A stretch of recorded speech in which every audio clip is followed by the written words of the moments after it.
Hello again. This is the sixth in a series of presentations on system requirements analysis. This is the 2004 paper that was presented at the INCOSE International Symposium in Toulouse, France, Requirements Completeness. And this is a report from the Requirements Working Group of INCOSE. And I was the team leader, and listed below are the team participants that helped us work through this subject.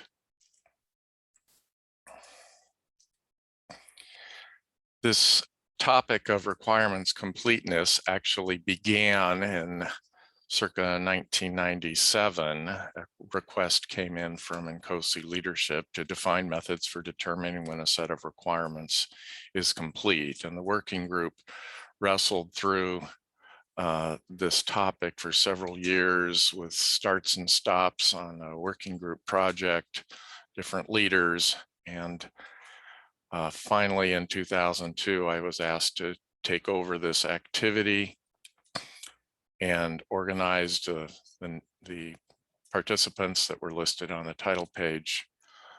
We were in many different time zones: Australia, US, UK, France. So we did our work virtually in the days before Zoom and equivalents. So mostly by electronic mail, we would meet at the symposium when we could. We adopted the mission statement to develop and validate a methodology that can produce a complete set of requirements. So the process to produce the set, and can determine the completeness of a set of requirements. So we're starting to pay attention to the concept of measurement. How do you know that you're actually complete? So we worked on this for a bit over a year. We completed the paper in 2003 and submitted it for presentation at the symposium in 2004 in Toulouse. So what I want to talk about, first, what is a requirement? Turns out this is critically important to this subject. And then what do we mean by the completeness of requirements? How does this relate to other requirements attributes? What are some different techniques that have been used and proposed? And then focusing on the formal method for demonstrating completeness, and then measures associated with that. What is a requirement? Well, we were surprised a bit by that some people felt that, as Andrew Gabb of the Requirements Working Group said, a requirement is an expression of a perceived need that something be accomplished or realized. And we had concern about that because there can be no end of perceived needs. And therefore, if that's an infinite set, it's impossible to determine completeness. So we settled on Rick Harwell's definition from the 1993 INCOSE paper, What is a Requirement? If it mandates that something must be accomplished, transformed, produced, or provided, it is a requirement. So the idea of it being mandatory, or if you will, part of the acceptance criteria, or another way of stating it, if the solution doesn't satisfy it, then the solution is not acceptable. This allows us to actually make the assessment of completeness, whereas desires and needs and perceptions are a bit too squishy for being able to actually make an assessment of completeness. So we settled on the idea of it's a mandatory provision, and that enables us to go forward.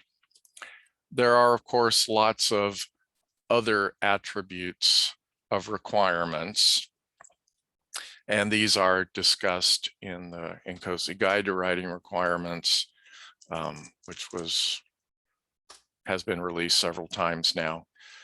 But completeness is something that addresses the set of requirements. It is an intrinsic characteristic. In other words, one can measure it when you're all done. It's not process dependent. You can look at a set of requirements, the state of the requirements and decide whether they're complete or not. It's important to understand this is a value that's assigned by the stakeholders. It's not an absolute statement, and that makes it very difficult to make an assessment because there's no necessarily objective criteria. It depends on the values assigned by the stakeholders as to what they consider acceptance criteria or mandatory characteristics. Incompleteness is one of several attributes that have to be considered when we're evaluating the goodness of a set of requirements. Each individual requirement must have some characteristics of correctness and completeness, and I will talk about that in later papers. But I refer back to the good paper of Pradeep Kaur, and I think it's Michelle Bailey in 1996, Characteristics of Good Requirements. What do you mean by completeness? Well, what we concluded is because of this dependency on stakeholder values and acceptance criteria, the measure of completeness is the degree to which all requirements in the set are approved by all stakeholders, and a set of requirements is complete if and only if all stakeholders approve of the set of requirements. And as some pointed out, this simply moves the problem from an assessment of the requirements to the assessment of the stakeholders. That is true. And as I pointed out in the 2001 note in the INCOSE SE journal with Tony Schell, there's no absolute definition of completeness. It is a relative statement with respect to who the stakeholders are and what they value. This is disappointing to most people, excuse me, because you'd like to be able to have an objective assessment of requirements completeness. But the reality is, since requirements are a statement of acceptance criteria in a particular context of a problem, then completeness depends on who the stakeholders are, what they value, what their acceptance criteria are. What, in short, what is the problem that one is going to attempt to solve? So we use the broad definition of stakeholders that's in EIA 632, basically anyone, organization, enterprise, individual that has an interest in or truly can affect the development and operation of a system. So it's actually a little bit broader. So it's the stakeholder community that decides whether the set of requirements is complete. Of course, that includes the acquirer and the supplier, but it also includes all those others that are potentially affected by the public at large, regulatory authorities, and so forth. The completeness assessment really comes down to two different levels, two different assessments. Once you have a complete set of requirements at one architectural level, it's relatively straightforward to get to the next level because you can rely on this parent set, say, yes, we know that is complete. So given that you have completeness at one level, it's relatively straightforward to get to the next level. The real challenge is getting to the first level because we don't know who all the stakeholders are until we do some work. We don't know about all the operational context or disposal phase context. We don't know about all the other potential constraints on the system development. We don't know about feasibility yet. So getting to the first level is the hardest because we have to make decisions about who the stakeholders are, what they value, what are preferences versus mandatory criteria. But it's in that difficult work that we're able to come up with a set of requirements and then present that to the stakeholder community for their agreement, validation, if you will, that yes, that is exactly the problem we are going to solve as represented by that set of requirements.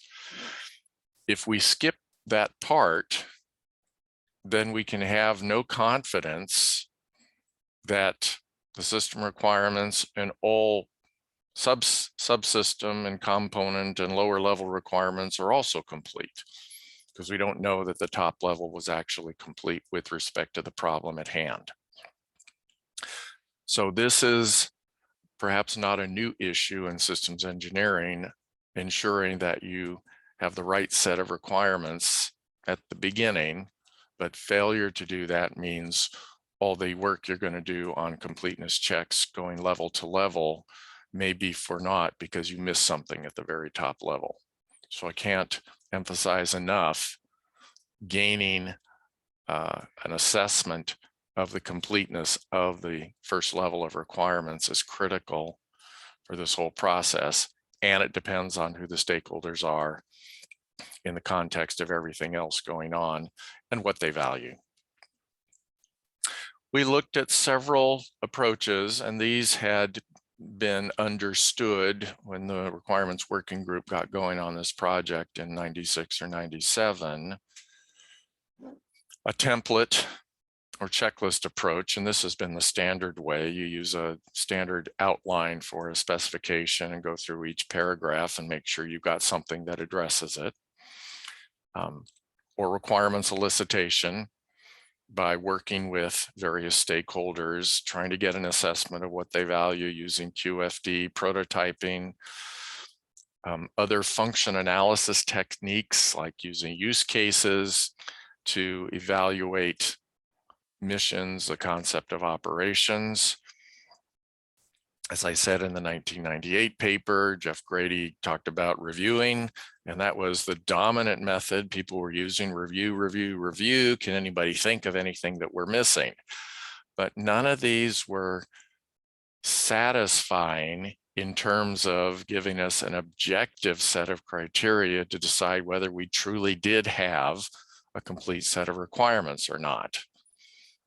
And that is established by the methodology I described in the SRA6 presentation in the 1998 paper on the deterministic approach, relying on context analysis, stakeholder identification, and interface quantification, which is specific to a problem such that if anything, any one of these things changes, then your set of requirements would have to change. And understanding that dependency is very important, and it's critical to an assessment of completeness. So for this methodology, we followed what I laid out in the 98 paper. And this is basically traditional systems engineering. What's the problem? From that, develop the compliance, the complete requirements using the methodology, and then verify that they're complete. We understand that this idea of complete requirements depends on the selected problem. And if we alter the problem, different interfaces, different missions, different performance requirements, whatever, we'll have a different problem. So we'll have a different set of requirements. So there again, there is no absolute statement of a complete set of requirements because there's no absolutely correct problem. So let me go through these in a little bit more detail. So the first step is identifying what the problem is, the missions, the phases, what are the interfaces, and what's the quantification of those interfaces in terms of inputs and outputs across all life cycle phases and missions: development, manufacturing, fabrication, testing, operations, maintenance, disposal, and all their related operating modes.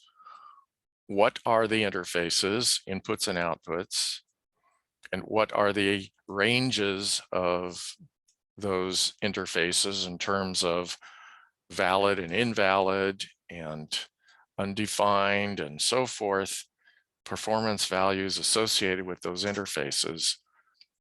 We have to know what those numbers are to be able to go on to the next step. In other words, as I talked about in prior papers, if I know an input has to be either a 0 or a 1, logically, I have to have some statement about, well, how is a 0 represented and how is a 1 represented? And once I know those numbers in terms of voltage or whatever it is, then I can make an assessment of, well, do I have requirements that cover the complete physical space of -infinity to +infinity voltage? And if I don't, then one can argue that the requirements are incomplete because there's no determined result for, let's say, a negative voltage. That's what we mean by identifying and quantifying interfaces. So we quantify the interfaces for in the input trigger conditions, what's going to stimulate behavior, what are the output characteristics, applicable environments function as inputs, and even design constraints have values. So we want to define the behavior for all the interface conditions in all phases and ensure that we've actually analyzed those and defined what the response of the system is to be for each of those combinations of interface conditions. And for anything that our stakeholders did not tell us about, which tends to be most of them, because our stakeholders tell us about what they want that's mission related. But what we will uncover in this activity are conditions that perhaps the stakeholders hadn't thought about. Failure conditions, for example, is a very common one, or out of range environments. Sometimes different behaviors are necessary. If an out of range environment, we want the system either to attempt to do the best it can or to actually shut off. I had a video camcorder a long time ago that was sensitive to high humidity. And because it was tape, plastic tape, this is very old technology for those in the 2021, high humidity can result in the tape wrapping itself around the recording head.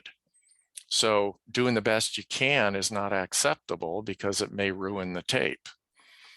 So there actually was a humidity sensor in this camcorder that told the camcorder to shut down, not operate when it detected high humidity, because it could damage the tape.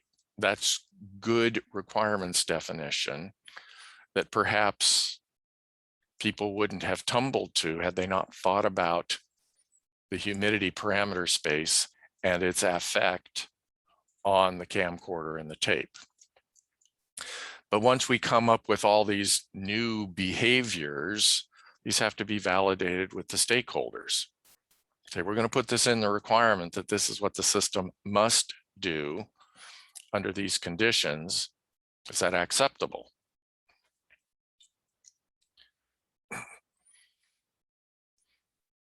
So we validate that with the various stakeholders. Well, what happens if the stakeholders change? Well, then we get a new problem statement. So we have to go back to the beginning. Or what if there are new contextual systems with which we must interact? Well, then we have a different set of interfaces and we have a new problem. So we have to go back and revisit the requirements. And if the stakeholders say, you've got the conditions covered, but we don't agree with that system behavior, then we revise the requirements based on that input. So this is a reality that the developer of the requirements may not always know how a particular set of stakeholders will want the system to behave under a condition that they'd never thought about. So this process will actually surface conditions that the system will experience that the stakeholders might not have considered. And they may have insight about what the appropriate system behavior is under those conditions once they're confronted with the conditions. It is much easier to look at something and explain why it's not correct or not preferred, and then make the change, than it is to come up with everything that needs to be defined on from a blank sheet of paper. So people are more than happy to tell you when you're wrong, but they may not be able to tell you a complete description of what's right until you present to them something that they agree is not correct.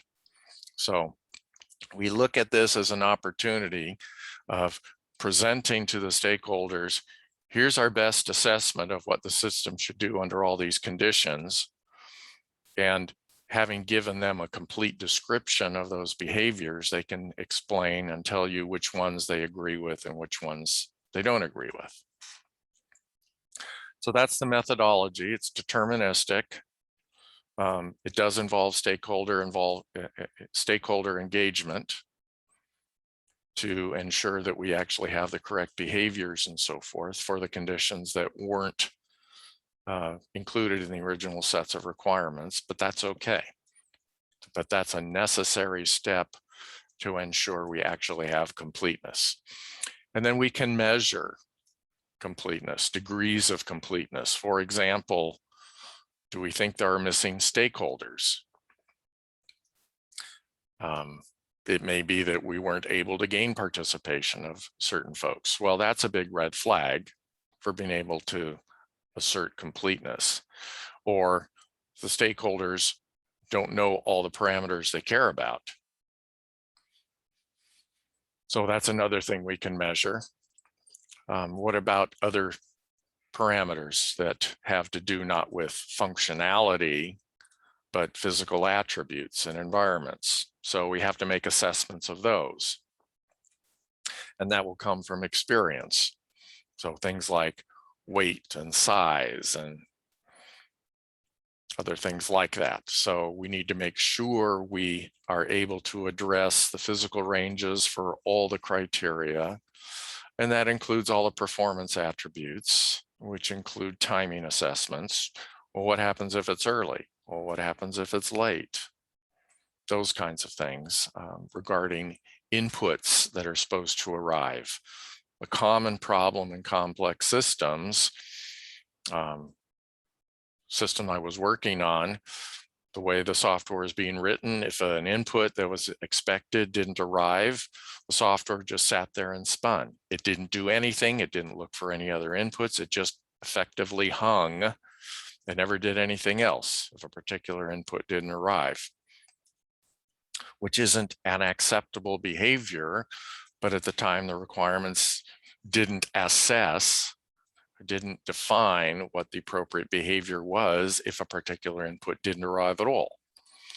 So this is why we tumbled to this idea of you have to cover the physical space completely for all possible conditions. And based on these measures, these assessments, we can produce measurements that people want to know about. Percent stakeholder identification, and that might be less than 100% early on because you're not able to get to certain communities. When there's a difference, for example, between an acquirer and a user, you may not be able to get to the user as much as you'd like. Or the stakeholder interface identification. What interfaces do they control or care about, for which you can define parameters and assess the quantification. And then how well have we addressed the interface quantification? So during development, this will start out at 0, but we have to go through all the inputs, all the environments, all the output responses to make sure we get to eventually 100% before we think we can declare completeness. So this is hard, rigorous work, just like all good systems engineering, but it's the only means we came to be able to say, yes, we can know that this set of requirements is complete with respect to this problem statement. So in summary, I want to emphasize completeness is not absolute. It depends on the specific problem, the mission, the context, and it's hard to achieve because it depends on who the stakeholders are and what they care about. And when stakeholders in roles change, when the individuals in a particular role change, you may have to revisit some of those things because individuals in a common role may actually emphasize different values. That can be frustrating. That can be disruptive, but that's reality. And if you don't get that figured out as soon as the individual in the role changes, you may find out during verification that you have the wrong requirements.